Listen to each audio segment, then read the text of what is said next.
हाँ, तो आ जाओ। हेलो गाइस, नमस्ते। केम छो, सत श्री अकाल, सलाम वालेकुम, के बुना छो, कैसा का है, राम राम। गाइस ठीक है, और कुछ भी रह गया हो तो हेलो मेरी तरफ से, कैसे हो आप सब बढ़िया हो गए? ठीक है, मैं भी बढ़िया हूँ।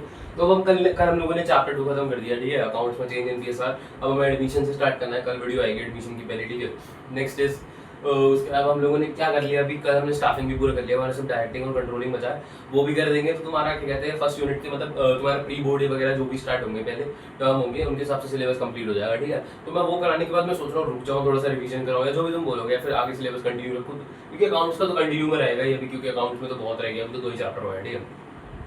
और तुम्हारे स्कूल में बताना कैसे चल रहा है, हम उनके पेस में चल भी पा रहे हैं, उनसे पीछे छूट गए हैं, ठीक है, तो बता रहा हूँ जैसा भी चल रहा है। और फिलहाल अब आईडी में तुम्हें पता है मैं कुछ लिखता नहीं हूँ, ठीक है। अभी हमारी स्टोरी चल रही है, उस स्टोरी को कंप्लीट करना है, ये लास्ट चैप्टर, इसके बाद हमारी स्टोरी कंप्लीट हो जाएगी, फर्स्ट यूनिट खत्म हो जाएगा आईडी का, ठीक है।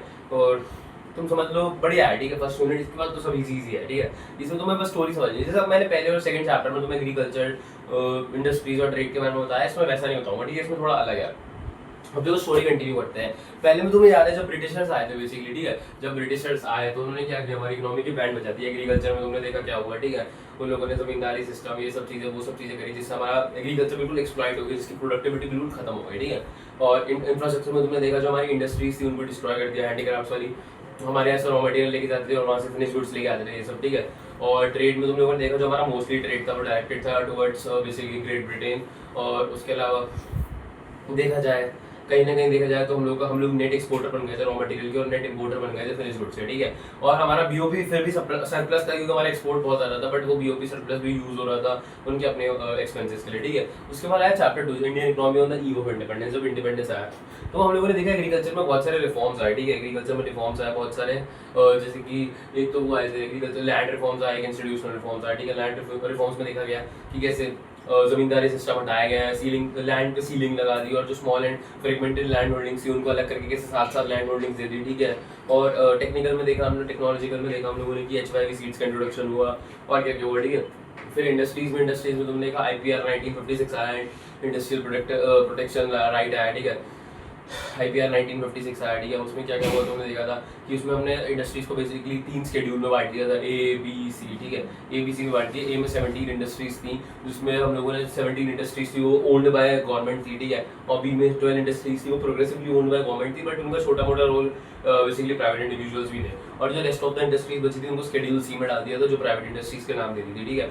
पर इंडस्ट्रीज उस समय बनाने के लिए भी, सेटअप करने के लिए भी तुम्हें लाइसेंस चाहिए होता था, नॉट सिर्फ बनाने के लिए, उसके अलावा भी एक्सपेंड करने के लिए, डाइवर्सिफाई करने के लिए, कोई प्रोडक्ट इंट्रोड्यूस करने के लिए तुम लोग को लाइसेंस लगता था, ठीक है। उसके अलावा गवर्नमेंट ने प्रमोट किया कि बैकवर्ड रीजन्स में तुम करो, जिससे तुम्हें टैक्स कंसेशन मिलेगा। अगर तुम बैकवर्ड रीजन्स में इंडस्ट्री बनाओगे तो इससे क्या होगा, इक्विटी वाला जो हम लोग का गोल था, बेसिकली मेन ऑब्जेक्टिव गोल पड़े थे तुमने जेम्स, गोल, इक्विटी, मॉडर्नाइजेशन और सेल्फ इक्विटी, ठीक है। तो उसमें से इक्विटी वाला गोल था वो पूरा हो रहा था गवर्नमेंट का, अगर बैकवर्ड इंडस्ट्रीज में भी सेटल हो रही थी बेसिकली इंडस्ट्रीज। और इसके गवर्नमेंट की कर रही थी टैक्स कंसेशन दे रही थी, जैसे कि टैक्स हॉलीडेज और सब्सिडीज वगैरह दे रही थी इलेक्ट्रिसिटी पे, ठीक है।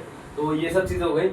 उसके अलावा तुमने देखा कि और जो हमारी SSI थी, SSI को बहुत प्रमोट किया गवर्नमेंट ने, क्योंकि तुम्हें पता है वो लेबर इंटेंसिव थी, और हम लोग स्टार्टिंग से लेबर सरप्लस कंट्री है, एक तरीके से हमारे पे बहुत लेबर है, ठीक है। और अनएम्प्लॉयमेंट भी उस टाइम पे तो पीक पे था, तो SSI को प्रमोट किया गया जिससे हमारा लेबर यूज हो पाए, ठीक है। और SSI के लिए मैंने बताया था, SSI के लिए उन्होंने प्रोडक्ट्स का रिजर्वेशन भी कर दिया था, जिससे SSI को कंपटीशन फेस न करना पड़े, तो इसलिए कुछ प्रोडक्ट्स बेसिकली रिजर्व कर दिए थे जो SSI बनाएंगे, ठीक है। और ट्रेड में तुमने देखा हम लोगों ने इंपोर्ट सब्सिट्यूशन चालू कर दिया था, मतलब जो भी सामान हम बाहर से बना रहे थे वो हमने खुद से मंगा रहे थे, वो हमने खुद से बनाना चालू कर दिया था। और उसके बाद गवर्नमेंट ने कुछ रिस्ट्रिक्शंस भी लगा दिए थे, जैसे कि क्योटास वगैरह लगा दिए थे, तुम्हें पता है, ठीक है। बट तुम पता लोग पे करके भी कर रहे थे, तो लोगों ने, गवर्नमेंट ने फिर फिक्सिंग कर दी थी कि इससे ज़्यादा नहीं मंगा सकते सामान, ठीक है। तो इससे क्या, वो उनका मोटिव ये था कि हमारा जो बेसिकली फॉरेन एक्सचेंज है वो बच सके, ठीक है, और हमारी जो हम सेल्फ रिलायंस बन सके, हमारा आत्मनिर्भर ना रहे और कंट्रीज पे, जिससे हमारा इंटरफेरेंस हो रहा है लोग का, ठीक है, बेसिकली। तो अब ये सब मैंने तुम्हें इसलिए बताया क्योंकि सब इससे डिपेंडेंट ही है, ठीक है। थर्ड चैप्टर में जो भी चीज़ें आएंगी उसी से डिपेंडेंट है, ठीक है। अब देखो तुम्हें याद होगा, ठीक है, सबसे पहली बात तो कि हम लोगों ने ना गवर्नमेंट को सारा कंट्रोल दे दिया था। हमने तुम्हें पता कि मतलब जो इंडस्ट्रीज थी, हम लोगों ने बताया, मैंने बताया था कि उस टाइम पे ना हमने इंडस्ट्रीज की ग्रोथ थी उसका मेन रोल हमने गवर्नमेंट को दे दिया था। क्यों? क्योंकि एक तो भाई इन्वेस्टमेंट बहुत ज़्यादा चाहिए था जो प्राइवेट इन्वेस्टर्स नहीं दे पाते, ठीक है।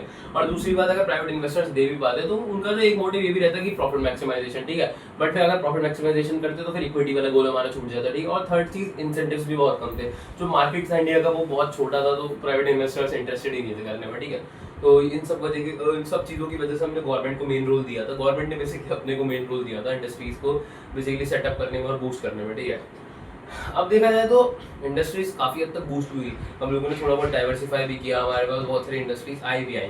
बट तुम्हें पता है यार, एक चीज़ को तुम्हें पता है, अगर गवर्नमेंट काम कर रही है भाई, अगर कुछ भी काम गवर्नमेंट डिपार्टमेंट में हो रहा है तो या तो वो बहुत हल्का होगा, ठीक है। ऊपर से गवर्नमेंट डिपार्टमेंट में तुम्हें पता है बहुत सारी चीज़ें हैं, ठीक है। जैसे कि मैं क्या बोलूँ, तुम्हें पता है थोड़ा बहुत भाई रिश्वत वगैरह, ये सब बहुत सी चीज़ें चलती हैं, ठीक है। इंग्लिश में बोलो, हिंदी में भी नहीं बोलते, ठीक है। पिलफरेज वगैरह, लीकेज वगैरह बहुत है गवर्नमेंट डिपार्टमेंट्स में बेसिकली, है ना। तो वही सब है, अगर गवर्नमेंट को तुम कुछ काम दोगे तो वो उतने अच्छे से नहीं कर पाएंगे। अब तुम्हें पता है प्राइवेट इंडिविजुअल्स हमारे, अब तुमने देखा स्कूल्स भी गवर्नमेंट स्कूल होते हैं, प्राइवेट स्कूल होते हैं, ऐसी बैंक्स होते हैं, गवर्नमेंट बैंक्स, प्राइवेट बैंक्स। तुम्हें पता है प्राइवेट बैंक जैसे HDFC वगैरह सब कितनी फैसिलिटीज दे रहे हैं, बट अभी तुम ये पंजाब नेशनल बैंक ये सब में चले जाओगे वो उतनी फैसिलिटीज नहीं दे पाएंगे, ठीक है, और उतना जल्दी काम नहीं कर पाएंगे, ठीक है। तो वही अब जब गवर्नमेंट चीज़ें करती है तो वो हल्के करती है, और थोड़ा सा करप्शन भी होता है गवर्नमेंट डिपार्टमेंट्स में, तुम्हें पता है ऑफकोर्स, ठीक है। प्राइवेट में इतना नहीं होता क्योंकि उनको अपने लिए काम करना होता है। गवर्नमेंट में क्या हो तो भाई ओवरऑल काम कर रहे हैं, उनका कोई किसी पर्टिकुलर बंदे का तो लॉस हो नहीं रहा, ठीक है, पूरी कंट्री का लॉस हो रहा है, तो उन्हें उतना फर्क नहीं पड़ता। बट जो प्राइवेट इंडिविजुअल्स होते हैं वो अपने लिए काम कर रहे होते हैं, उनको लॉस होगा तो उनको फर्क पड़ेगा, इसलिए वो अच्छे से काम करते हैं, ठीक है। तो भाई ये कि अगर तुम गवर्नमेंट को कुछ काम दोगे तो भाई वहाँ पे करप्शन है भाई बहुत, तो वो काम या तो होगा ही नहीं या बहुत हल्की होगा, ठीक है। तुम्हें पता है कितने काम फंसे रहते हैं, मैं क्या ही बताऊँ, ठीक है। तो अब वही था, हम लोगों ने गवर्नमेंट को काम दिया, स्टार्टिंग में तो हमें थोड़ी ग्रोथ दिखी, बट इवेंचुअली देखा जाए तो ग्रोथ दिखी ही नहीं हम लोग को, ठीक है। एक दो चीज़ हुई है, एक तो देखो क्या हुआ, हम सामान खुद से बना रहे थे, ठीक है। तो अब हम लोग का जो फॉरेन एक्सचेंज था उन्हें बचाने के लिए सामान खुद से बनाया। तो अब जब हम बेसिकली इम्पोर्ट ही नहीं कर रहे थे सामान, तो कोई हमारी कंट्री के साथ ट्रेड ही नहीं करना चाह रहा था, तो हमारे एक्सपोर्ट भी ऑलमोस्ट नेगेटिव में चले गए, खत्म हो गए थे, मतलब ऑलमोस्ट खत्म हो गए थे, ठीक है। और जो इम्पोर्ट थे वो थोड़े इम्पोर्ट तो कर ही रहे थे ना लोग, मतलब ऐसा नहीं कि बिल्कुल नहीं कर रहे थे, थोड़े इम्पोर्ट तो लोग कर ही रहे थे। इससे क्या हो रहा था, फॉरेन एक्सचेंज जा तो रहा था बट आ बिल्कुल नहीं रहा था, क्योंकि एक्सपोर्ट बहुत कम हो रहे थे हमारे, ठीक है। हाँ, तो इससे क्या हुआ, हल्के हल्के करते करते करते हमारा फॉरेन एक्सचेंज बहुत नीचे चला गया, ठीक है। तो समझो हमारी कंट्री की इतनी बुरी हालत हो गई थी 1991 के टाइम पे कि हम लोगों पे इतना फॉरेन एक्सचेंज भी नहीं था कि हम ना एक हफ्ते का बिल पे कर पाए, ठीक है, फॉरेन एक्सचेंज से बेसिकली, ठीक है। हम पे इतना फॉरेन एक्सचेंज भी नहीं था कि हम एक हफ्ते का बिल पे कर पाए, ठीक है। हम पे इतना खत्म हो गया था हमारा फॉरेन एक्सचेंज, ठीक है। तो तुम सोचो उस समय घंटे मतलब इकोनॉमी रुपीज़ की वैल्यू क्या चली गई होगी, ठीक है। तुम सोच के देखो, क्योंकि हमारे पास फॉरेन एक्सचेंज तो बिल्कुल था ही नहीं, अब रुपीज़ की वैल्यू वगैरह तो उसमें भी मेंशन नहीं है। बट इस टाइम पे क्या हुआ, जब गवर्नमेंट को पता चला ना कि इतना कम हो गया फॉरेन एक्सचेंज, तो उन लोगों ने क्या किया, वो लोन लेने के लिए IMF वर्ल्ड बैंक के पास गए, ठीक है। और वर्ल्ड बैंक क्या कहते हैं भैया, वर्ल्ड बैंक ने कहा कि एक काम करो भाई, तुमने ना क्या कर रखा है, तो तुम भाई हम लोन तो तुम्हें दे देंगे, ठीक है। लोन एग्जैक्ट अमाउंट बताऊँ कितने का मांगा था, रुक जाओ, हाँ $7 बिलियन का हमने लोन मांगा था, ठीक है। तो इसके लिए हमारे IMF और वर्ल्ड बैंक ने बेसिकली क्या कहा कि लोन तो हम तुम्हें दे देंगे, बट तुम्हें एक काम करना पड़ेगा। एक तो कि तुमने ये जो इंडस्ट्रीज है बेसिकली गवर्नमेंट कर रखी है, ठीक है, इनको प्राइवेट करो, ठीक है। थर्ड इज तुमने इम्पोर्ट रिस्ट्रिक्शंस लगा रखी हैं, तुम फ्री ट्रेड सपोर्ट करो, ठीक है, एक्सपोर्ट भी करो इम्पोर्ट भी करो, वो सब रिस्ट्रिक्शंस हटा दो, ठीक है। और थर्ड इज कि एग्रीकल्चर में तो ऐसा कुछ हुआ नहीं, ठीक है। यही दो चीज़ें बेसिकली बताई थी कि एक तो तुम अपनी बेसिकली गवर्नमेंट जो रेगुलेट कर रही है सब कुछ, उसको प्राइवेट कर दो, ठीक है, प्राइवेट के हाथ में दे दो बेसिकली, ठीक है। और नेक्स्ट इज जो भी तुमने बंद कर रखा है ना इकोनॉमी को भाई, उसको फ्री ट्रेड सपोर्ट करो, जिससे मतलब एक्सचेंज हो सके बायलैटरल मल्टीलैटरल, ठीक है। तो अब क्या हुआ हमारे इस चैप्टर में बेसिकली क्या पढ़ना है, तो इसमें क्या किया बेसिकली IMF और वर्ल्ड बैंक ने क्या किया कि जो हमारे LQP थे, LQP उनको रिप्लेस कर दिया LPG से, ठीक है। अब LQP क्या था, लाइसेंस, क्योटास और परमिट। तो मतलब पहले लाइसेंस लगते थे, क्योटास थे, रिस्ट्रिक्शंस थी, और परमिट्स मतलब कोई भी कुछ भी करना था उसके लिए परमिट्स लगते थे, ठीक है। लाइसेंस को रिमूव किया, लिबरलाइजेशन था, ठीक है, लिबरलाइजेशन। लिबरलाइजेशन मतलब सब कुछ फ्री, ठीक है। लिबरलाइजेशन, पी मतलब प्राइवेटाइजेशन, प्राइवेटाइजेशन मतलब बेसिकली जो भी गवर्नमेंट रेगुलेटेड चीजें थी उसको प्राइवेट के हाथ में करना, ठीक है। और जी से ग्लोबलाइजेशन, ग्लोबलाइजेशन मतलब ये भी तुमने जो भी रिस्ट्रिक्शंस लगा रखे हैं ना बेसिकली वो हटाओ, जिससे हमारी इकोनॉमी मतलब सब में ट्रेड हो, हमारी मतलब बेसिकली बॉर्डरलेस इकोनॉमी बन जाए ट्रेड के नाम पे। बॉर्डरलेस मतलब कोई बॉर्डर ही नहीं है, हर जगह जब ट्रेड चल रहा है, सब कुछ ट्रेड चल रहा है, बेसिकली WTO यही प्रमोट करता था। इस चैप्टर में देख रखा है WTO, बट उसका पढ़ना नहीं है, सिलेबस नहीं है, ठीक है।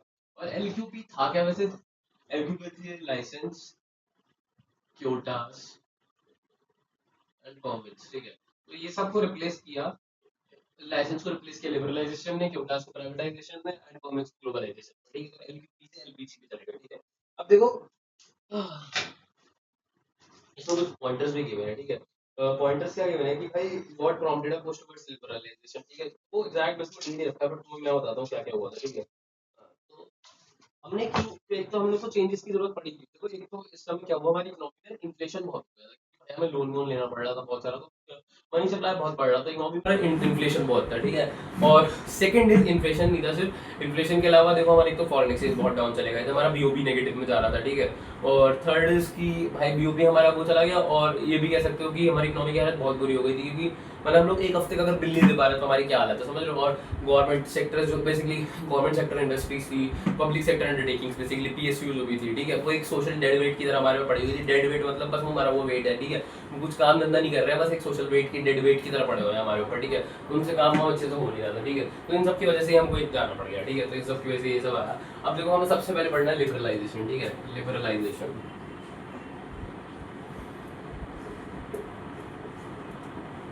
ठीक है, लिबरलाइजेशन पढ़ना है, इसमें रिफॉर्म्स दे रखे हैं एग्जैक्टली 5 रिफॉर्म्स है, मुझे भी पता, ठीक है। हाँ, अब देखो लिबरलाइजेशन मतलब होता क्या है, पहली बात तो, ठीक है। देखो लिबरलाइजेशन मतलब ये होता है कि भाई याद है तुम लोग कुछ रिस्ट्रिक्शंस लगा रखी थी कि प्रोडक्शन नहीं कर सकती ये इंडस्ट्री, जिसका प्रोडक्शन नहीं कर सकती, मतलब एसएसआई को रिजर्व कर दिया था, तो ये सब नहीं कर सकते वो लोग, ठीक है। और उसके अलावा प्रोडक्शन पे लिमिट भी लगा दी थी कि इससे ज्यादा प्रोड्यूस नहीं करोगे, इससे ज्यादा इंपोर्ट नहीं करोगे, तो वो सब रिस्ट्रिक्शंस हटा देना, ठीक है, उसको लिबरलाइजेशन बोलते हैं। एग्जैक्ट वर्ड्स में देखो इधर भी लिखा हुआ है कि liberalisation of the economy means freedom of the producing units from direct और physical control of the government. कोई कंट्रोल नहीं है, जो भी करना है वो अपने हिसाब से करेंगे, ठीक है। तो बेसिकली लिबरलाइजेशन में 5 रिफॉर्म्स आए, ठीक है, उनको फिट रिफॉर्म्स बोलते हैं हम लोग। फिट मतलब शॉर्ट फॉर्म में रिफॉर्म्स बताऊं मैं, FFITT, ठीक है, फिट रिफॉर्म्स आए, ठीक है, 5 रिफॉर्म्स आए थे, ठीक है।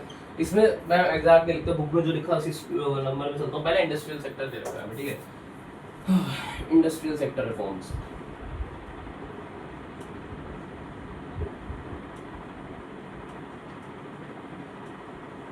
अब देखो इंडस्ट्रियल सेक्टर रिफॉर्म्स में बहुत सारी चीज आई, ठीक है। इंडस्ट्रियल सेक्टर रिफॉर्म में सबसे पहले तो ये चीज आई कि लाइसेंस वगैरह हटा दिए गए, ठीक है। अब मतलब तुम्हें अगर कोई भी इंडस्ट्री सेटअप करनी है तो उसके लिए ना तुम्हें लाइसेंस चाहिए, कोई डाइवर्सिफाई करनी है ना उसके लिए लाइसेंस चाहिए, और कुछ भी एक्सपेंड करनी है तो उसके लिए तुम्हें कुछ भी लाइसेंस वगैरह की जरूरत नहीं है, ठीक है। तो लिबरलाइजेशन एक तो चीज आई, ठीक है। और दूसरा इस जो तुम्हें पता है एसएसआई के लिए रिजर्वेशन ऑफ प्रोडक्ट्स किया गया था, ठीक है, प्रोडक्ट्स का रिजर्वेशन कर दिया था, वो डिरिजर्वेशन कर दिया, मतलब उसको सब प्रोड्यूस कर सकते हैं, ठीक है। तो एसएसआई को भी कंपटीशन फेस करना पड़ेगा, ठीक है। इसके अलावा और चीजें दे रखी हैं इसमें, कॉन्ट्रैक्शन ऑफ पब्लिक सेक्टर, हाँ वही की पब्लिक सेक्टर, हाँ एक तो ये हो गया, तो मतलब पब्लिक सेक्टर में पहले 17 इंडस्ट्रीज हुआ करती थी शेड्यूल ए में, ठीक है, वो 17 से कम हो गए, पहले 12 हुई, और अब तो 12 से कम हो गए सिर्फ 3 हो गए, ठीक है। और 3 भी कौन सी है मेरे को शायद याद है, एटॉमिक एनर्जी है, और एक वो डिफेंस है, एंड थर्ड इज शायद रेलवेज, या तो अब पहले उस टाइम पे 17 इंडस्ट्रीज होती थी, ठीक है। 17 से फिर उसके बाद उनको 12 किया गया, नहीं 17 से पहले 8 किया गया, अब 8 के बाद उसको 3 कर दिया गया, तो मतलब अब सिर्फ 3 इंडस्ट्रीज जो शेड्यूल ए वाली थी, जो गवर्नमेंट के नाम है, मतलब अच्छे से वो है atomic energy, railways and defence, क्योंकि वो सब जरूरी चीजें हैं, ठीक है। डी रिजर्वेशन ऑफ प्रोडक्ट मैंने बता दिया, एक्सपेंशन ऑफ प्रोडक्शन कैपेसिटी मैंने बता दिया, freedom to import capital goods मैंने वही बता दिया था कि पहले आप इंपोर्ट नहीं कर पाते थे गुड्स, क्योंकि हम रिस्ट्रिक्शन से इससे ज्यादा नहीं कर सकते, बट अब तो हम इंपोर्ट कर सकते हो कैपिटल गुड्स वगैरह, ठीक है। तो ये सब आ गया इंडस्ट्रियल सेक्टर रिफॉर्म्स में, उसमें सब कुछ इंडस्ट्री से रिलेटेड था, ठीक है। सेकंड इज इसमें देखते हैं फाइनेंशियल सेक्टर रिफॉर्म्स, आ जाओ फाइनेंशियल सेक्टर रिफॉर्म्स।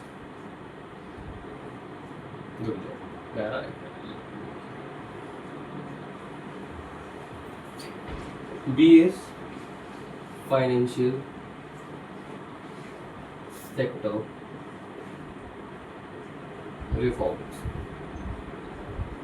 देखो फाइनेंशियल सेक्टर मतलब कौन सा, हमारा जो फाइनेंशियल सेक्टर कौन सा, बैंक्स वगैरह है, ठीक है। तो गवर्नमेंट ने ना सबसे पहले फाइनेंशियल सेक्टर रिफॉर्म्स में क्या क्या किया, देखो एक तो हमारा भाई आरबीआई है, ठीक है, हमारा सेंट्रल बैंक आरबीआई है, तो उसको रोल को चेंज कर दिया, ठीक है। उसके रोल को चेंज कर दिया फ्रॉम फैसिलिटेटर, मतलब फ्रॉम रेगुलेटर टू फैसिलिटेटर, ठीक है। तुम समझ लो पहले रेगुलेट करता था, ठीक है, यहाँ पे इसको उड़ रहा है पेजेस, ठीक है, हाँ। तो आरबीआई के रोल को चेंज कर दिया फ्रॉम रेगुलेटर टू फैसिलिटेटर, ठीक है। रेगुलेटर टू फैसिलिटेटर मतलब क्या हुआ, पहले आरबीआई रेगुलेट करता था कि तुम मतलब तुम समझ रहे हो, बैंक्स को रेगुलेट करता था कि बेसिकली आप लोग अपना वो सब पढ़ा था ना हम लोगों ने, एलआरआर सीआरआर एसएलआर वगैरह, सो सीआरआर एसएलआर ये सब चीजें बैंक फिक्स करता था, ठीक है। मतलब बेसिकली आरबीआई फिक्स करता था, मतलब करता अभी भी इंडिविजुअली देखा जाए तो, ठीक है, वैसे देखा जाए तो अभी, और बहुत सारी चीजें हैं जिसमें आरबीआई बेसिकली इंटरवीन करता था बैंक्स को, ठीक है। तो उन्होंने क्या किया, बेसिकली गवर्नमेंट ने क्या कहा कि आप इतना इंटरवेंशन मत करो, उन्हें जो करना है वो अपने हिसाब से कर लेंगे, ठीक है, क्रेडिट वगैरह का अपना देख लेंगे वो थोड़ा बहुत, ठीक है। थोड़ा बहुत तो अभी भी करता है आरबीआई, वो तो कितना भी बोल लो, ठीक है। और उसके अलावा दूसरी चीज, मतलब ये तो एग्जैक्ट वर्ड याद रखना कि change their role from regulator, ठीक है, चलो ठीक है, रेगुलेटर टू फैसिलिटेटर, ठीक है। ये याद रखना, ठीक है। रेगुलेटर टू फैसिलिटेटर मतलब पहले रेगुलेट करता था ये सब चीजें, बट अब सरकार ने उसका रोल चेंज करके उसको फैसिलिटेटर बना दिया। फैसिलिटेटर मतलब फैसिलिटीज प्रोवाइड करो भाई, आप ना बैंक्स के लिए बने हो, अब उनको रेगुलेट मत करो, उनको ऐसे इंटरवीन मत करो, अब आप उनको फैसिलिटीज प्रोवाइड करो, ठीक है। और दूसरी चीज, पहले हम लोग ना बैंक सेटअप नहीं कर पाते थे आराम से, अब गवर्नमेंट ने फ्री फ्लो कर दिया कि अब तुम बैंक्स भी सेटअप कर सकते हो, ठीक है, कोई टेंशन नहीं है उसमें भी। और जो इन्वेस्टमेंट था, पहले इन्वेस्टमेंट 0 से 51 किया था, अब 74% का कुछ इन्वेस्टमेंट कर दिया गया है, ठीक है, बैंक्स में बेसिकली, ठीक है। अब तुम्हें अगर बैंक्स बनाने हैं, बैंक्स खोलने हैं, उनकी ब्रांचेस एक्सपेंड करनी है, तो उसमें ऐसी कोई लीगल रिस्ट्रिक्शंस नहीं है, ठीक है। अगर तुम कुछ बेसिकली वो होती है रिस्ट्रिक्शन, अगर तुम कुछ रूल्स होते हैं बेसिकली, अगर तुम वो फॉलो करते हो तो तुम आराम से सेटअप भी कर सकते हो और उनको एक्सपैंड भी कर सकते हो, ठीक है। नेक्स्ट इज, हाँ, इसमें इन्वेस्टमेंट का आई गेस नहीं दे रखा, बट इन्वेस्टमेंट का हाँ मैं बताता हूँ। जो बैंक से हाँ दे रखा है, देखो फॉरेन इन्वेस्टमेंट, जो मतलब पहले फॉरेन इन्वेस्टमेंट तो वो बहुत कम था अभी, बट जो फॉरेन इन्वेस्टमेंट है उसको चेंज कर दिया, 74% तक कर दिया। मतलब अब जो फॉरेन वाले सेक्टर्स वाले हैं वो हमारे बैंक में 74% तक इन्वेस्टमेंट कर सकते हैं, ठीक है, ये मैंने बता दिया, ठीक है। बैंक से जनरेट रिसोर्सेज, हाँ ठीक है, ये सब गिवन है इसमें, और कुछ नहीं है, ठीक है। फिर नेक्स्ट आ जाता है हमारा टैक्स रिफॉर्म्स, ठीक है, टैक्स रिफॉर्म्स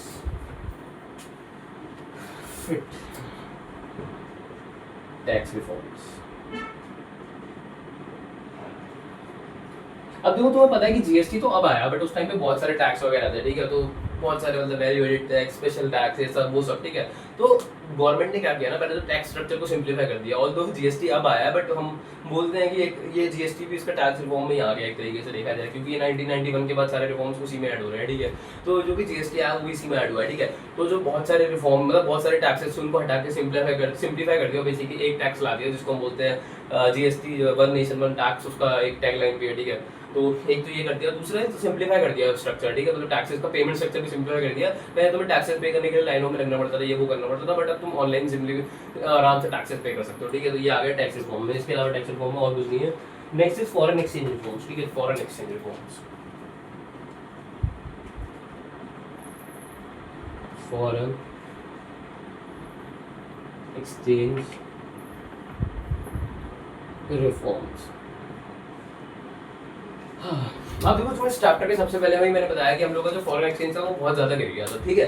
तो हमारी इकोनॉमी में बेसिकली तो पता है बहुत कम हो गया था, मतलब हम लोग एक हफ्ते का भी बिल पे नहीं कर पाते, बट हमें लोन तो मिल गया यूजुअली, बट फिर भी वो उतना नहीं था, ठीक है। तो हम लोगों ने, अब देखो $7 मिलियन कुछ भी नहीं होता, ठीक है, $7 मिलियन हमारे लिए कुछ भी नहीं है, अगर तुम ओवरऑल कंट्री के हिसाब से देखो वो भी बहुत कम होते हैं, तो हमने लोन लिया था, ठीक है, बट हमें उससे ज्यादा की जरूरत पड़ती है, ठीक है, और नॉर्मली देखा जाए तो उससे ज्यादा ही होना चाहिए, ठीक है। तो फॉरेन एक्सचेंज रिफॉर्म से बेसिकली हम लोगों ने क्या किया, अपनी कंट्री जो थी ना, कंट्री की जो वैल्यू थी बेसिकली उसको गिरा दिया। मतलब तुम्हें याद है मैंने तुम लोगों को कौन सा चैप्टर पढ़ा रहा था, फॉरेन एक्सचेंज रेट पढ़ा रहा था, उसमें दो चीजें बताई थी मैंने, ठीक है। एक तो पढ़ाया था डेप्रिसिएशन पढ़ाया था, ठीक है, और एक वो पढ़ाया था मैंने एग्जैक्ट वर्ड नहीं आता रहा मेरे को, डिवैल्यूएशन, ठीक है, हाँ, डेप्रिसिएशन और डिवैल्यूएशन, ठीक है। डेप्रिसिएशन तब होता था जब अपने आप हो जाता था, डिवैल्यूएशन तब होता था जब गवर्नमेंट गिराती थी वैल्यू को, ठीक है। तो इसमें हम लोगों ने क्या किया, गवर्नमेंट ने हमारी अपनी मनी की वैल्यू गिरा दी, ठीक है, हमारे इंडियन डोमेस्टिक जो मनी है उसकी वैल्यू गिरा दी, ठीक है। हम लोगों ने सबसे पहले डिवैल्यूएशन कर दिया हमारी करेंसी का। तो इससे क्या हुआ, अब जो उन लोगों को अपने मतलब उन लोगों को $1 में 50 टॉफियां मिल रही थी, मतलब मान लो कि हमारा पहले वैल्यू 50 रुपए थी, $1 50 रुपए का था, ठीक है, ऐसा समझ लो। फिर सरकार ने उसको गिरा दिया हमारी वैल्यू को, मतलब $1 70 का मिल रहा था, ठीक है, ठीक है, तो बढ़ा दी, मतलब वैसे बढ़ गया, बट हमारी कंट्री तो डेप्रिशिएट हो गई ना वैल्यू। तो $1 पहले 50 का मिल रहा था उन लोगों को, हम लोगों को $1 50 का मिल रहा था, अब 70 का मिल रहा है, ठीक है। तो सोचो पहले वो $1 में 50 टॉफी खरीद पाते थे, अब वो $1 में 70 टॉफी खरीद सकते हैं। तो वो सोचते हैं कि यहाँ पे ज्यादा खर्चा करेंगे क्योंकि यहाँ से हमें ज्यादा रिसोर्सेज मिल सकते हैं, ठीक है। तो हम लोगों ने अपनी कंट्री की वैल्यू डिवैल्यू कर दी बेसिकली। तो इससे क्या हुआ, हम लोग एक्सपोर्ट बढ़ गए क्योंकि उन लोगों को हमारा सामान सस्ता पड़ रहा था। तो जब एक्सपोर्ट बढ़े, इससे क्या हुआ, हमारी कंट्री में फॉरेन एक्सचेंज आया, और उसके बाद जब हमारे फॉरेन एक्सचेंज स्टेबल होगा, मतलब इतना हो गया कि हम लोग का अब काम चल सकता है, ठीक है। तो उसके बाद हमने करेंसी की फिर वैल्यू को फिर से उस पे ही छोड़ दिया, ठीक है, मार्केट वैल्यू पे, कि अब वो सप्लाई डिमांड की वैल्यू से ही ऊपर नीचे होती रहेगी, ठीक है। तो पहले हम लोगों ने बेसिकली इसमें डिवैल्यू किया अपनी करेंसी को, जिससे हमारे एक्सपोर्ट बढ़े और लोग हमारा सामान खरीदे, जिससे हमें फॉरेन एक्सचेंज आया, ठीक है। उसके बाद जब फॉरेन एक्सचेंज एक सर्टेन लिमिट तक हमारे पास आ गया कि अब हम स्टेबल रह सकते हैं, ठीक है। तो हम लोगों ने बेसिकली मनी की वैल्यू को, हमारे अपनी डोमेस्टिक वैल्यू को सप्लाई एंड डिमांड फोर्सेस पे छोड़ दिया कि अब वो अपने आप सप्लाई एंड डिमांड फोर्सेस करते रहेंगे उसको सही, ठीक है। लास्ट दे रखा है ट्रेड एंड इन्वेस्टमेंट रिफॉर्म्स, ठीक है, फिट हो गया, ठीक है।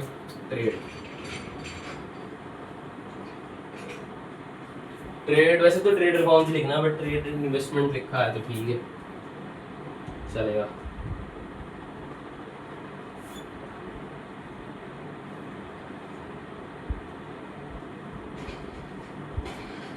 देखो इसमें क्या किया, तुम पता पहले ट्रेड पे कितने सारे रिस्ट्रिक्शंस थे, हम लोगों ने वो सब लगा दिया था कि एक तो इंपोर्ट नहीं करना है हम लोग को सर्टेन, और करना भी है तो सर्टेन लिमिट तक करना है। तो इसके बाद क्या हुआ, हम लोगों ने जब हमारा ये आया ट्रेडर फॉर्म, तो इसमें हम लोगों ने सबसे पहले तो बोल दिया कि हम इंपोर्ट कर सकते हैं, ठीक है, कितना भी कर सकते हैं। उसके बाद 2002 तक ये भी आ गया था कि आप कोई लिमिट भी नहीं है इंपोर्ट पे, ठीक है, तुम कितना भी चाहो जितना चाहो उतना इंपोर्ट कर सकते हो, तुम्हारे ऊपर है वो, ठीक है, मतलब प्रोड्यूसर के सप्लायर के ऊपर है, वो जितना इंपोर्ट करना चाहे बंदा वो खुद करेगा, गवर्नमेंट को कुछ कंट्रोल नहीं है, ठीक है। और दूसरा चीज को पता है, पहले के टाइम पे इंपोर्ट लाइसेंस मिलना बहुत मुश्किल था, इंपोर्ट लाइसेंस मिलता ही नहीं था उस टाइम पे, क्योंकि सरकार को इंपोर्ट रोकना था, ठीक है। तो इसके बाद इंपोर्ट लाइसेंस मिलना भी बहुत आसान हो गया, तो यही सब चीजें इसमें आ गई, ठीक है। और भी कुछ देर का तो पढ़ लेता हूँ, ठीक है।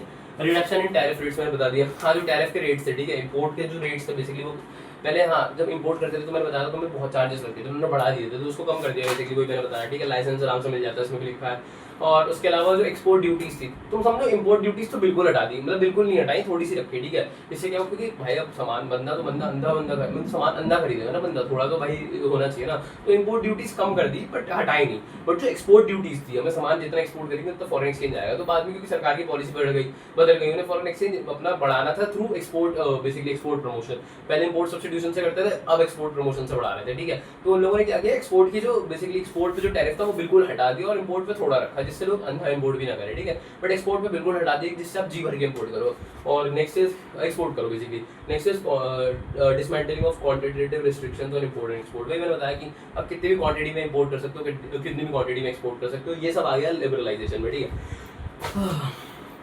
नेक्स्ट इज प्राइवेटाइजेशन, ठीक है। सेकेंड इज प्राइवेटाइजेशन,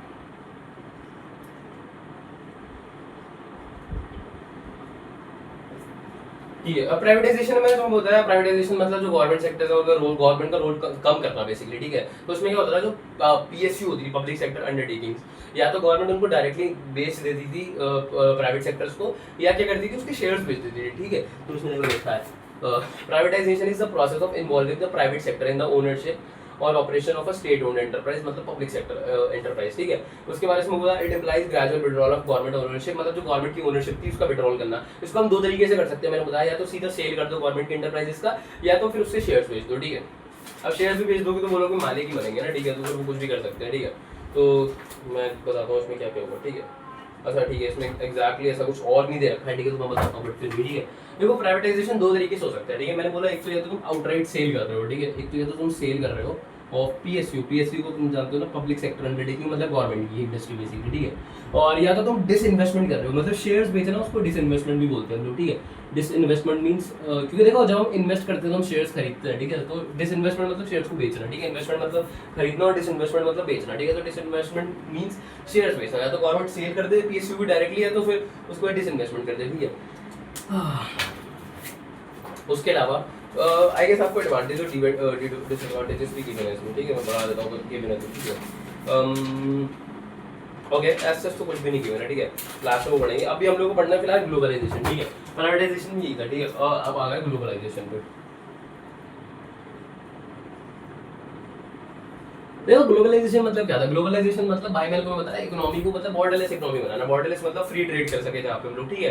तो इससे क्या हो, इंक्रीज ओपननेस, मतलब जो खुला खुला था सब कुछ बढ़ा देना, ठीक है। तो उसमें डेफिनेशन क्या लिखी है, ग्लोबलाइजेशन मींस इंटीग्रेटिंग द, हाँ integrating the economy of, integrating the domestic economy, इसमें इकोनॉमी लिखा है, ठीक है। Globalisation means integrating the domestic economy with world economy, मतलब जो डोमेस्टिक हमारी इकोनॉमी है उसको वर्ल्ड की इकोनॉमी के साथ इंटीग्रेट करना, ठीक है। ग्लोबलाइजेशन में भी defined as a process associated with increasing openness, मतलब खुला सब कुछ सब खुले में हो, कोई टेंशन ना हो, ठीक है, किसी को भी, है ना। तो ये सब प्रमोट करता था ग्लोबलाइजेशन, ठीक है। उसके बाद स्ट्रैटेजीज थी हमारी कुछ प्रमोटिंग ग्लोबलाइजेशन। हाँ, तो ऐसी कौन सी स्ट्रैटेजीज थी जिन लोगों ने बेसिकली ग्लोबलाइजेशन को प्रमोट किया, ठीक है। ग्लोबलाइजेशन को प्रमोट करने के लिए क्या क्या स्ट्रैटेजीज थी, ठीक है। एक तो हम लोगों ने जो हमारी, तुम्हें याद है मैंने बताया कि हमारी जो इक्विटी लेवल, मतलब जो इन्वेस्टमेंट की लेवल थी वो हमने बैंक्स में तो बढ़ा दी थी 74%, बट कुछ कुछ ऐसे इंडस्ट्रीज है जिसमें हमने इन्वेस्टमेंट को ऑलमोस्ट 100% तक कर दिया था कि अब तुम लोग 100% हमारे में इन्वेस्ट कर सकते हो, कुछ इंडस्ट्रीज में ऐसा भी था, ठीक है। तो उसने एक तो ग्लोबलाइजेशन को प्रमोट किया, क्योंकि जब 100% इन्वेस्टमेंट तो लोग इन्वेस्ट करने आएंगे, तो इससे क्या होगा, बेसिकली ओपननेस इंक्रीज होगी, ठीक है। और नेक्स्ट इज पार्शियल कन्वर्टेबिलिटी, ये तो चलो ठीक है। पार्शियल कन्वर्टेबिलिटी मतलब हम लोगों ने स्टार्ट कर दिया कि अपने जो रुपीज के नोट थे बेसिकली उनको कन्वर्ट कर देना उनकी करेंसी में, बेसिकली जैसे कोई डॉलर वाला मतलब हमको कोई यूएसए वाला बेसिकली इन्वेस्ट करना चाह रहा, तो हमने उनकी करेंसी को चेंज करके बेसिकली इंडियन करेंसी में कर दिया, तो वो सबने कन्वर्टेबिलिटी भी कर दी चालू, ठीक है। उसके अलावा third is reduction in tariffs, या तो मतलब टैरिफ्स जब हमने हटा दिया तो इससे क्या हुआ, जब हमारे टैरिफ हट गए तो लोगों ने इंपोर्ट करना चालू किया, तो इससे क्या हुआ, एक्सपोर्ट भी बढ़ने लग गए, तो ठीक है। तो वही है कि हमारी ग्लोबलाइजेशन भी बढ़ने लगा। सेकंड इज वो क्वांटिटेटिव रिस्ट्रिक्शंस, मतलब मैंने क्वांटिटी पे भी क्वांटिटी बोल रहा हूँ, ठीक है। हाँ, तो क्वांटिटी जो होता था, क्वांटिटी पे हम लोगों ने बेसिकली रिस्ट्रिक्शन से वो भी हटा दिया, मतलब हम कितना भी एक्सपोर्ट कर सकते थे, कितना भी इंपोर्ट कर सकते थे। तो ये सब चीज़ों ने मिलकर ग्लोबलाइजेशन को प्रमोट किया, ठीक है। तो ये सब आगे ग्लोबलाइजेशन में। अब देखो हमने ओवरऑल पढ़ लिया कि लिबरलाइजेशन, प्राइवेटाइजेशन, ग्लोबलाइजेशन क्या था। तो मतलब मोस्टली एग्जाम में लिबरलाइजेशन ही आता है, ठीक है, अगर आना होता है तो, वरना तो फिर इनके पॉजिटिव्स और नेगेटिव्स आते हैं, वो मैं भी बताऊंगा, ठीक है। तो अब हमने वो पढ़ लिया ओवरऑल होता क्या है। लिबरलाइजेशन बेसिकली वो बता रही है कि प्रोड्यूसिंग यूनिट्स में जो भी कंट्रोल्स थे वो सब हटा दिए हम लोगों ने। उसमें 5 चीजें थी फिट, ठीक है। एक इंडस्ट्रियल सेक्टर रिफॉर्म्स में हमने इंडस्ट्रीज से सारा डी रिजर्वेशन कर दिया, वो सब कर दिया, ठीक है। और फिर फाइनेंशियल सेक्टर में तो पता है हम लोगों ने क्या किया, बैंक्स वगैरह को, एक तो हमने रेगुलेटर टू फैसिलिटेटर, याद रखना, हमने आरबीआई के रोल को रेगुलेटर से फैसिलिटेटर कर दिया कि अब आप फैसिलिटीज प्रोवाइड करो भैया, ठीक है। और उसके अलावा हमने बैंक्स को मतलब कहा था कि अब आप सेटअप भी कर सकते हो, डाइवर्सिफाई भी कर सकते हो आराम से, ठीक है। और 74% हमने इन्वेस्टमेंट कर दिया था, ठीक है। ये इन्वेस्टमेंट वगैरह याद रखना कितना, 74%, ठीक है। अब देखो इन्वेस्टमेंट जो भी होता है ना, वो 2 तरीके का हो सकता है। तो मैंने अभी बताया भी था उधर, मैंने कहा था मैं इकोनॉमिक्स में बताऊंगा, ठीक है। जो इन्वेस्टमेंट हो गया वो 2 तरीके का हो सकता है। एक होता है एफडीआई, एक होता है एफआईआई। देखो एफडीआई मतलब फॉरेन डायरेक्ट इन्वेस्टमेंट, और एफआईआई मतलब फॉरेन इंस्टीट्यूशनल इन्वेस्टमेंट, ठीक है।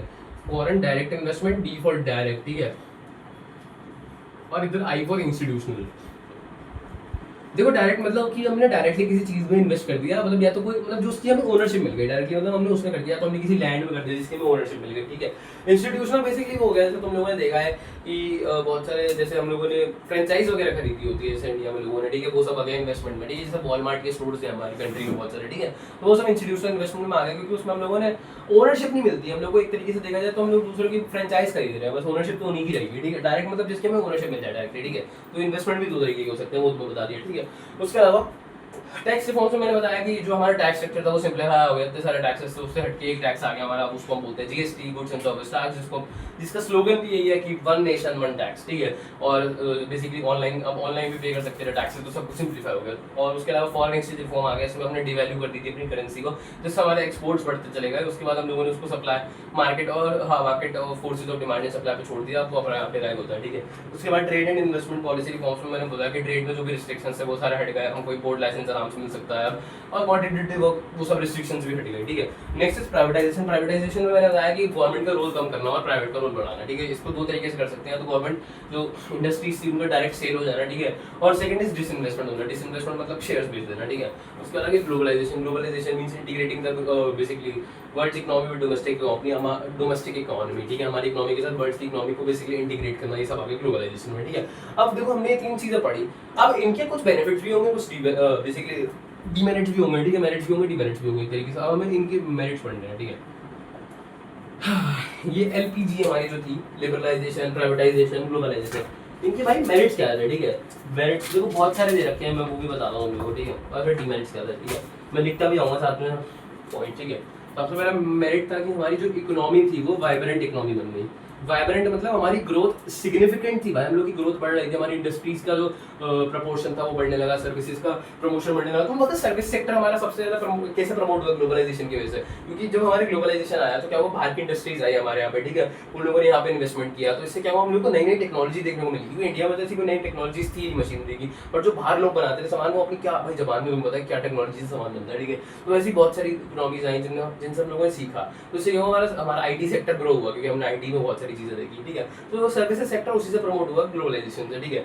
उसके बाद हमारे मैं कहाँ पे था, मेरिट्स में। वाइब्रेंट इकोनॉमी मतलब हमारी ग्रोथ सिग्निफिकेंट रही, हमारा जीडीपी बढ़ रहा था, ठीक है। Next is stimulant to industrial production, ठीक है। हाँ ठीक है, मैं ये बोल सकता हूँ stimulated industrial growth. Stimulated industrial growth मतलब इन लोगों ने प्रमोट किया एक तरीके से, देखा जाए इंडस्ट्रियल ग्रोथ को, इससे पुश मिला एक तरीके का, ठीक है। क्योंकि वो प्राइवेट के हाथ में गई है। देखो अब मैं देखो एक तरीके के मैंने प्राइवेटाइजेशन के बेनिफिट्स नहीं बताया, ठीक है। तुम्हें ये चलो अब यही रोकता हूँ, पॉज पर, बट मैं तुम्हें प्राइवेटाइजेशन के थोड़े बहुत बेनिफिट्स बताता हूँ।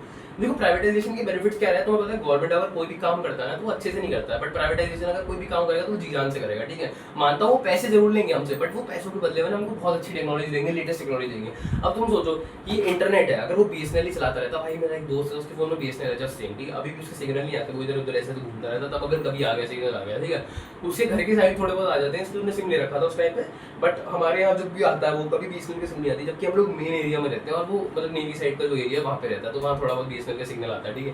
तो तुम समझो अगर सिर्फ बीएसएनएल अकेला रहता और इंटरनेट वही प्रोवाइड करता रहता तो इंटरनेट इतना आगे बढ़ पाता, कभी हम 5G तक पहुंच पाते नहीं। भाई BSNL ही है। अब तुम समझो कि अगर कंपटीशन ही नहीं होगा तो ग्रोथ कैसे होगी, ठीक है। अब जब प्राइवेटाइजेशन हुआ तो प्राइवेट इंडस्ट्रीज को मौका मिला, जियो एयरटेल वगैरह ने क्या काम किया है, तुम्हें पता है। जियो तो भाई ठीक है, मैं खुद शायद एयरटेल है मेरे में, हाँ मेरे में एयरटेल है, बट मेरे घर में जियो का फाइबर भी लगा, बहुत सारी चीज़ें, ठीक है। तो कितना प्रमोट हुआ है सब चीज़ें, ठीक है। उसके अलावा देखा जाए तो अगर कंपटीशन नहीं, BSNL ना वहीं रह जाता जहाँ पे था।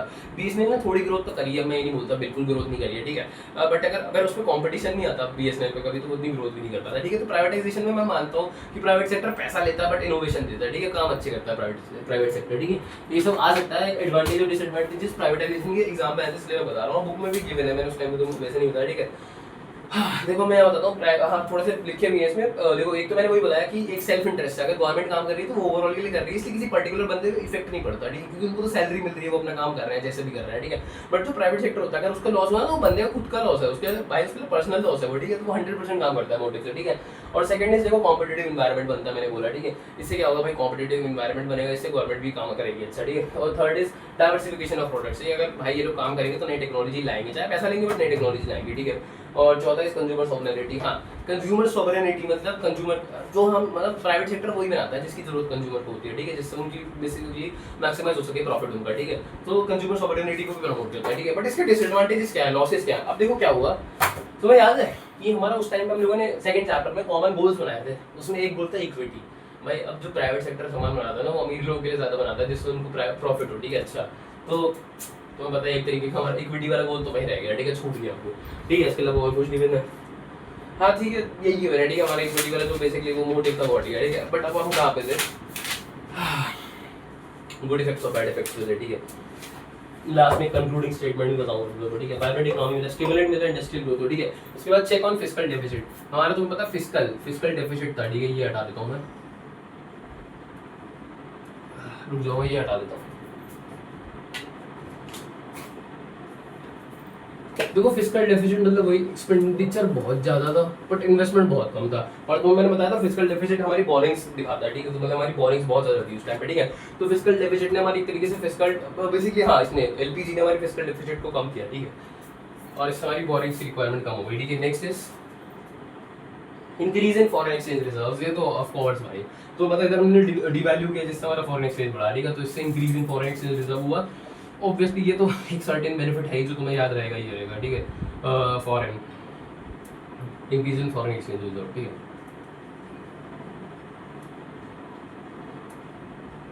नेक्स्ट इज इन्फ्लेशन होगा, हाँ चेक ऑन इन्फ्लेशन। अब मैंने तुम्हें बताया उस टाइम पे जब लोन बहुत ले रहे थे, अब तुम्हें पता है फिस्कल डेफिसिट कम हो गया, लोन कम हो गया, तो हमारी इकोनॉमी में देखा जाए तो इन्फ्लेशन भी काफी हद तक कम हुआ है। ऑल्दो अभी भी 3-4% का इन्फ्लेशन तो वही रहता ही रहता है, वो हर इकोनॉमी में होता है, ठीक है, वो तुम रिमूव नहीं कर सकते, ठीक है। तो डिफ्लेशन जनरली देखने को नहीं मिलता, इन्फ्लेशन हर इकोनॉमी में ज्यादातर देखने को मिलता है, ठीक है। उसको तुम बिल्कुल तो कम नहीं कर सकते, खत्म नहीं कर सकते, बट थोड़ा इन्फ्लेशन तो देखो रहेगा ही रहेगा, ठीक है।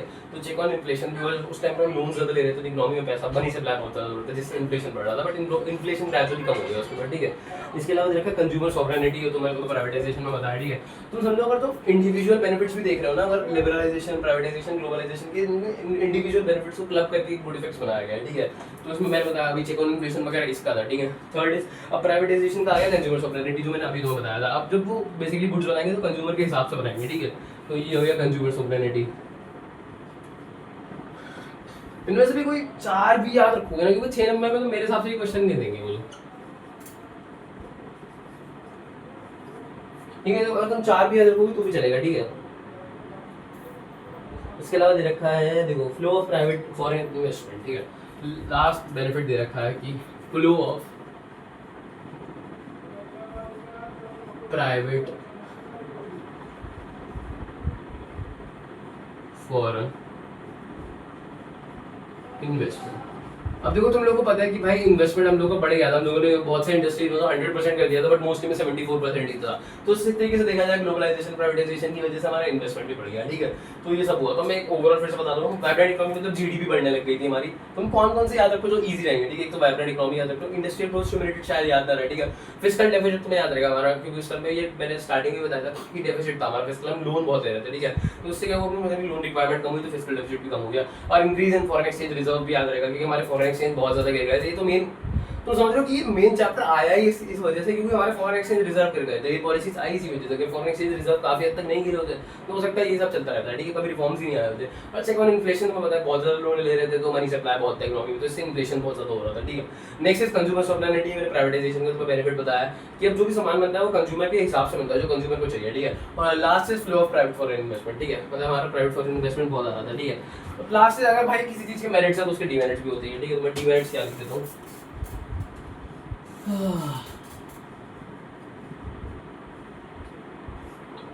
अब देखो डीमेरिट्स क्या होंगे, देखो इसके अलावा और भी वैसे बेनिफिट्स दे रखे हैं, बट तो बताऊंगा, दो और दे रखे हैं, चलो मैं बता ही देता हूँ, ठीक है। एक तो भाई recognition of India as an emerging power, ठीक है, मैं इजी में लिख दूँ,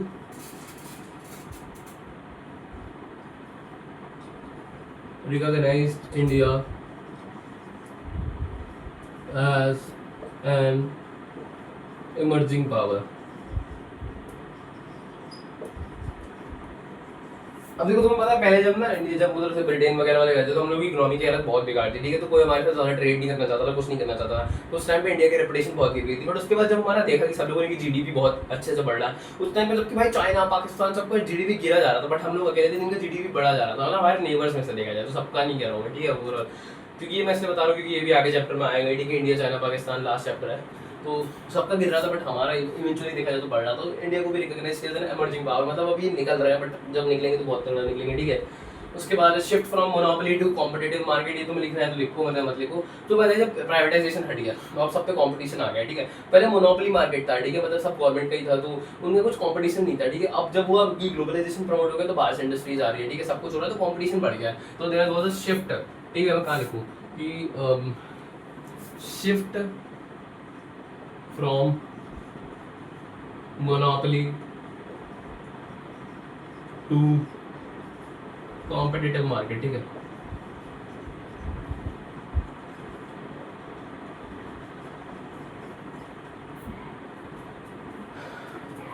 ठीक है, ये सब आ गया।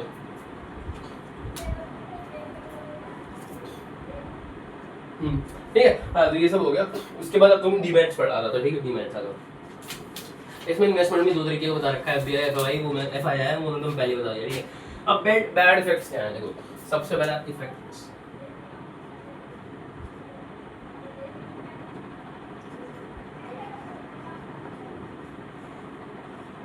मैं अगर ये तुम पढ़ रहे हो ना तो तुम्हें खुद ही समझ आ जाएगा। इग्नोरेंस ऑफ एग्रीकल्चर सेक्टर, मुझे बताओ, मैंने तुम्हें पूरा चैप्टर पढ़ा दिया, इसमें कहीं एग्रीकल्चर की बात भी हुई एग्रीकल्चर की कोई बात ही नहीं हुई, भाई बोलेगा एग्रीकल्चर को, भाई तुम्हें पता है, जबकि उस टाइम पे तुम्हें देखा जाए तो हमारी जो मोस्टली हमारी जितनी भी इकोनॉमी थी उसमें मोस्टली पॉपुलेशन भाई एग्रीकल्चर पर डिपेंडेंट थी, ठीक है, हमारा मतलब ऑलमोस्ट ज़्यादा वर्कफोर्स हमारा एग्रीकल्चर पर डिपेंडेंट था, ठीक है, और एग्रीकल्चर हमारा मेन सोर्स था लाइवलीहुड का, ठीक है। बट हमने इस चैप्टर में कहीं एग्रीकल्चर के बारे में बात ही नहीं करी है, तो सबसे पहला बैड इफेक्ट क्या हुआ एलपीजी पॉलिसीज़ का, कि भाई एग्रीकल्चर पर तो कुछ ध्यान ही नहीं दिया गया, ठीक है, इग्नोर किया उन लोगों को बेसिकली, तो इग्नोरेंस ऑफ एग्रीकल्चर सेक्टर, ठीक है, ये सबसे बड़ा डिवेंट है, ठीक है। तो इससे क्या हुआ, इवेंचुअली हमारा एग्रीकल्चर सेक्टर ना गिरता चला गया, उतना अच्छी हालत नहीं हुई, क्योंकि इंडस्ट्रीज और सर्विसेज को हमने प्रमोट किया, बट हमारा जो एग्रीकल्चर तो उसके लिए हमने ऐसा कुछ किया नहीं, हमारा एग्रीकल्चर गिरता चला गया एक तरीके से देखा जाए, ठीक है। Next is slow down in industrial growth, ठीक है, ये भी एक तरीके से है, मैं बताता हूँ।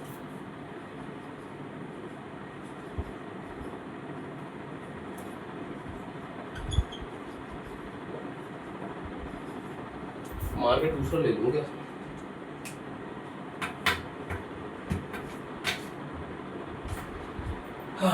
देखो क्या हुआ, ये स्लो डाउन क्यों हुआ इंडस्ट्रीज का, देखो सबसे पहली बात भाई, देखो हमने ग्लोबलाइजेशन किया, तुम्हारे सामने ग्लोबलाइजेशन किया, तो उससे क्या हुआ, जब बाहर की ना बेसिकली बाहर की एमएनसीज वगैरह ने एंटर किया। अब तुम्हें पता है एमएनसीज वगैरह तो भाई मास्टर होती हैं, वो लोग कहीं सामान बनाते हैं, कहीं पैक करते हैं, कहीं से लेके आते हैं, ठीक है, तुमने 11th में भी पढ़ा है एमएनसीज के बारे में, ठीक है। तो एमएनसीज ने जो सामान लेके आती थी वो बहुत चीपर होता था और वो बहुत अच्छा होता था, ठीक है, मतलब बहुत फाइन क्वालिटी का होता था। तो इस तरीके से क्या हुआ कि भाई ना उन लोगों ने ना मार्केट कैप्चर करना स्टार्ट कर दिया। तो पता है डेवलपिंग कंट्रीज में ना कोई फायदा नहीं होता, क्योंकि डेवलपिंग कंट्रीज में ना बाहर की डेवलप्ड कंट्रीज आती है और उनको फायदा उठा के चली जाती है, देखा जाए तो।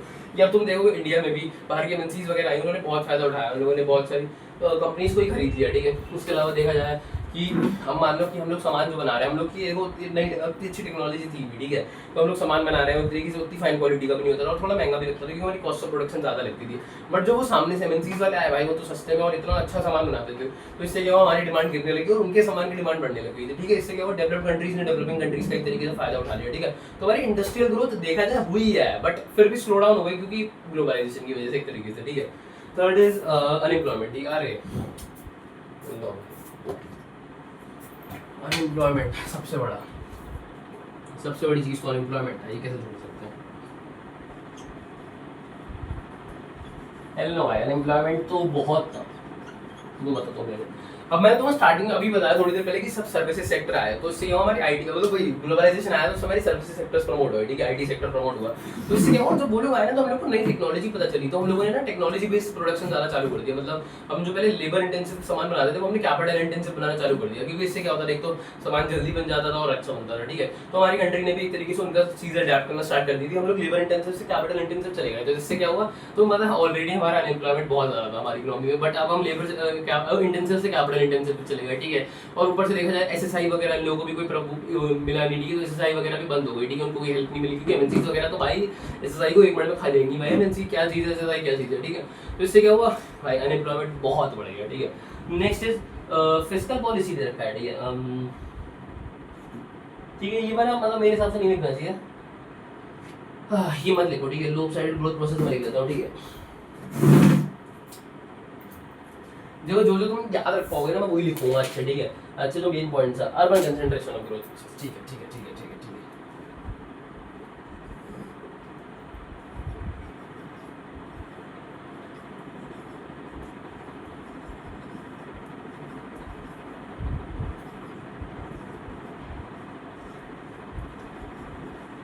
भाई ये जो ग्रोथ प्रोसेस था ना वो अर्बन फोकस था, मतलब रूरल एरियाज में देखा जाए तो कोई ग्रोथ हुई नहीं, क्योंकि एक तो एग्रीकल्चर को पहले इग्नोर कर दिया, ठीक है। और दूसरी बात देखा जाए कि भाई एसएसआई वगैरह भी बंद होने लग गई क्योंकि कंपटीशन बहुत आ गया, ठीक है।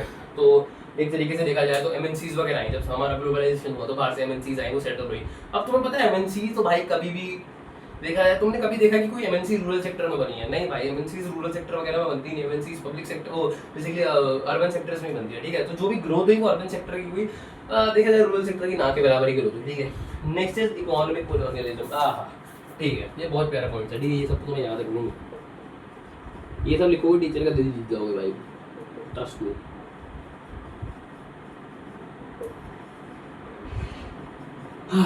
देखो कॉलोनियलिज्म मतलब हम लोग किसी कॉलोनी को फीड कर रहे हैं बेसिकली। तो पता है हम लोग भी पहले जब ब्रिटिशर्स आए थे तब उनकी कॉलोनी थी, ठीक है, क्योंकि वो लोग हमारे को यूज़ करते थे, हम उनको फीड करते थे, ठीक है। तो अब देखा जाए एक तरीके से फिर से हम लोग किसी के मतलब देखो समझो मेरी बात समझो, पहले हम लोग किसी के नीचे दबे हुए थे, हम लोग किसी के चेले बने हुए थे, एक तरीके से किसी के काम कर रहे थे, एक तरीके से नौकर थे किसी के, ठीक है, वो ब्रिटिशर्स के थे, ठीक है।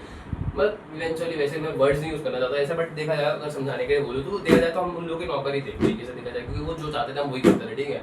बट अब देखा जाए तो हम लोग इकोनॉमिक कॉलोनियलिज्म में फंस गए हैं। कैसे? देखो भाई, पहले हम लोग जो भी ग्रोथ होती थी, ठीक है, जो भी हम करते थे वो गवर्नमेंट के हिसाब से करते थे। अब हम जो भी कर रहे हैं वो एमएनसीज के हिसाब से कर रहे हैं, क्योंकि भाई एमएनसीज आती हैं, जैसी टेक्नोलॉजी वो लगाती है वैसे ही हम लगाना चाहते हैं, क्योंकि हमें उनसे आगे निकलना है, उनके साथ साथ चलना है। तो इससे क्या हो रहा है भाई, हम लोग उनके नीचे दबते चले जा रहे हैं, ठीक है। तो और वो फायदा उठा के निकल जा रहे हैं हम लोगों का, ठीक है। एक तरीके से देखा जाए हम उनको फीड ही कर रहे हैं, क्योंकि हम लोगों ने उनको एक ऐसी इकोनॉमी प्रोवाइड कर दी जहाँ पे वो आराम से अपना सामान बेच सकते हैं, ठीक है। इससे हमारी डिमांड तो गिर रही है और उनकी बढ़ रही है, ठीक है। वो सामान बेच रहे हैं, सारे बेनिफिट्स निकाल रहे हैं और चले जा रहे हैं अपनी कंट्री में, ठीक है। तो इससे हमारा इकोनॉमिक कॉलोनियलिज्म हो रहा है, ठीक है। यहाँ पे दिखा देखो, now while MNCs are expanding their economic control, देखो पहले लिखा है India suffered nearly 200 years of political colonialism तुम्हें पता है ब्रिटिशर्स आए थे जब, ठीक है, ड्यूरिंग द ब्रिटिश रूल, ठीक है। Now while MNCs are expanding their economic control, जब MNCs बढ़ती जा रही है, we might suffer a sort of economic colonialism। कैसे? implying a situation, देखो implying a situation when MNCs are exploiting the Indian markets, भाई इंडियन मार्केट्स को exploit कर रहे हैं to sell their products in the process, ठीक है। Domestic producers are marginalised owing to their poor population. अब देखो जो हमारी इकोनॉमी में जो मोस्टली प्रोड्यूसर्स थे ना, जैसे टाटा वाटा को तो छोड़ दो, बिरला वगैरह इन सबको छोड़ दो, बट जो हमारी मोस्टली प्रोड्यूसर्स थे ना वो मार्जिनलाइज्ड थे और स्मॉल स्केल थे, ठीक है। तो एमएनसीज तो उनको खा गई भाई देखा जाए तो, ठीक है। तो एमएनसी हम लोग बेसिकली फीड ही कर रहे थे एक तरीके से उनको अपनी इकोनॉमी, ठीक है। तो ये भी एक तरीके का इकोनॉमिक कॉलोनियलिज्म है, ठीक है। Next is spread of consumerism, ठीक है ठीक है, ये भी अच्छा point, black spread of consumerism, ठीक है। आ जाओ, इसके अलावा भी देखो एक दो पॉइंट्स है वो मैं नोट्स में मेंशन कर दूंगा वैसे, बट मेरे हिसाब से मेजर पॉइंट्स तो यही बनते हैं, ठीक है। जो तुम्हें याद भी रखने चाहिए। स्प्रेड ऑफ कंज्यूमरिज्म मैंने वही बताया कि अब जो हमारी इकोनॉमी है वो बेसिकली कंज्यूमर सॉवरेनिटी प्रमोट करती है, ठीक है। तो इससे हमारा इक्विटी वाला जो हम लोग का एक गोल था, इक्विटी मतलब हम लोग को सबको साथ लेके चलना है, सबके लिए सेम रिसोर्सेज प्रोवाइड करने हैं सबको, ठीक है, वो दूर हो गया। क्योंकि अब जो भी प्राइवेट सेक्टर्स खाना सामान बना रहे हैं बेसिकली वो अमीरों के लिए बना रहे हैं, जो गरीब लोग इससे दूर रह जा रहे हैं, उनको सामान मिल ही नहीं पा रहा है, उनकी बेसिकली डिमांड्स पूरी हो ही नहीं पा रही है, तो स्प्रेड ऑफ कंज्यूमरिज्म हो रहा है, ठीक है। तो अब मैंने तो बता दिया इग्नोरेंस ऑफ एग्रीकल्चर में, बता कहीं बात ही नहीं हुई एग्रीकल्चर की, अनएम्प्लॉयमेंट बहुत थी क्योंकि अब हम लोग लेबर इंटेंसिव से कैपिटल इंटेंसिव पे चले गए। इंडस्ट्रीज की ग्रोथ थी बट स्लो डाउन हो गई थी क्योंकि तुम्हें पता है बाहर वाले फीड कर रहे थे हमारी इकोनॉमी में, बेसिकली उनकी डिमांड बढ़ गई, हमारी की कम हो गई। ग्रोथ प्रोसेस और अर्बन फोकस मतलब तुम्हें पता है एमएनसीज वगैरह आई थी, तो वो बेसिक तुम्हें पता है एमएनसीज वगैरह रूरल सेक्टर में तो आएंगी नहीं, सब अर्बन सेक्टर में थी, ठीक है, तो इसलिए ग्रोथ भी अर्बन फोकस का। नेक्स्ट इकोनॉमिक कॉलोनिज्म, तुम्हें पता है पहले 200 साल से हम लोग पॉलिटिकल कॉलोनियलिज्म फील कर रहे थे, अब हम इकोनॉमिक भी लेना स्टार्ट कर दिया। कैसे देखा जाए तो एमएनसीज आए भाई, एमएनसीज ने अपना सामान बेचा तो इससे क्या हुआ, उनकी डिमांड तो बढ़ गई जो हमारे, बट हमारे जो मार्जिनलाइज और स्मॉल प्रोड्यूसर्स थे उनकी डिमांड गिर गई, इसकी वजह से उनको बंद करना पड़ा, ठीक है, अपना काम। तो एक तरीके से हम उनको अपनी इकोनॉमी फीड ही कर रहे हैं, देखा जाए तो इकोनॉमिक कॉलोनियलिज्म हो गया। लास्ट स्प्रेड ऑफ कंज्यूमरिज्म, हम जो हमारा इक्विटी वाला गोल था कि हम सबको सेम रिसोर्सेज प्रोवाइड करें, वो भी एक तरीके से छूट गई क्योंकि सामान जो बन रहा है अमीरों के लिए बन रहा है, ठीक है, इतना आ गया। अब इसके अलावा देखो बुक क्वेश्चन, देखो बुक में क्या देखता है, बुक को तो मेरे हिसाब से कल ठीक है, मैंने चैप्टर बंद कर दिया, ठीक है, वो बंद कर दी, विच वे टू गो।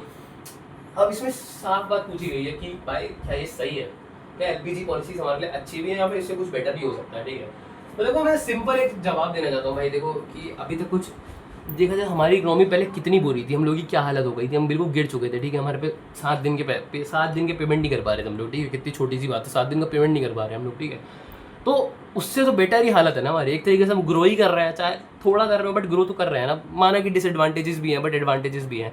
और इसके अलावा अभी तक ऐसी कोई पॉलिसी टेस्टेड और प्रूव्ड नहीं है जो हम लोग को बेनिफिट दे सकती है, ठीक है, ऐसी कोई पॉलिसी नहीं है जो टेस्टेड और प्रूव्ड जो हमको बेनिफिट दे सकती है। तो अभी के लिए मेरे हिसाब से एलपीजी ही बेस्ट रहेंगी क्योंकि इसके अलावा और कोई पॉलिसी नहीं है जो हमें शायद इतने बेनिफिट से प्रूव कर पाए, बट ऑल द डिमेरिट्स तो है, बट थोड़ा उनको इग्नोर कर सकते हैं, थोड़ा वैसे नहीं कर सकते एक तरीके से देखा जाए, बट थोड़ा तो करना ही पड़ेगा, ठीक है। और देखा जाए तो इससे बेटर, अभी इससे बेटर कोई भी हमारे पास कुछ भी तरीका नहीं है जिससे हम लोग ग्रो कर पाए अच्छे से, ठीक है। जब तक वो नहीं मिलता मेरे हिसाब से एलपीजी इज द बेस्ट, ठीक है, लिबरलाइजेशन, प्राइवेटाइजेशन, ग्लोबलाइजेशन, ठीक है। तो फिलहाल यूनिट 1 खत्म आईडी का, आई होप ये स्टोरी तुम्हें याद रहेगी, ठीक है, भाई मरते दम तक याद रहनी चाहिए क्योंकि मेरे को जब मेरे सर ने समझाई थी ना, मैं भी यूट्यूब पे किसी सर से पढ़ता था, नाम बोलूँगा थोड़ा, ठीक है, तो मैं भी यूट्यूब पे ही से पढ़ता था। आईडी तो मैंने यूट्यूब, मैंने सिर्फ अकाउंट्स की कोचिंग लगाई थी, वो भी थोड़े टाइम के लिए, ठीक है, क्योंकि मेरे को थोड़ा बहुत पूछना था, बट आई गेस वो इवेंचुअली मैंने नहीं लगाई, कर ही थे वैसे ही कोचिंग, ठीक है, अकाउंट्स की, बट बिजनेस और आईडी, इकोनॉमिक्स वगैरह, इंग्लिश वगैरह सब कुछ मैंने ऑनलाइन ही पढ़ा था। तो भाई मेरे को जिन सर ने चैप्टर पढ़ाया था ना स्टोरी की तरह, मेरे को तो रट गया है, ठीक है, मेरे को कसम से कोई भी मेरे को कभी भी पूछ देना, मैं उठ के बता दूंगा कि चैप्टर में क्या हुआ था इन तीनों में, ठीक है। तो मैंने भी तुम लोगों को ट्राई किया कि मैं वैसे ही बिठा पाऊँ तुम लोगों के दिमाग में, और आई होप तुम लोग को समझ आ गया होगा, ठीक है, हम लोग कहाँ से आए और कहाँ पे हैं अभी, ठीक है, सब समझा दिया। और यूनिट 1 खत्म, मिलते हैं अगली वीडियो पर, और इसके भी नोट्स मिल जाएंगे तुम्हें, ठीक है, टेलीग्राम पे नोट्स मिल जाएंगे, डिस्क्रिप्शन में टेलीग्राम की लिंक है, वहाँ पे हैंड रिटन नोट्स अवेलेबल है, उनको जाओ रीड करो, ठीक है। उसके अलावा मैं बिजनेस और अकाउंट्स की वीडियो भी डाल रहा हूँ, उनको चेक करो, ठीक है, और इससे ज़्यादा मैं कुछ नहीं बोलूँगा। आई होप मज़ा आया हो, ठीक है, मेरे को तो बहुत मज़ा आता है चैप्टर्स पढ़ाने में, जब भी मैं पढ़ाता हूँ, ठीक है। फिलहाल आज की वीडियो में मिलते हैं वीडियो में, तब तक के लिए पीस।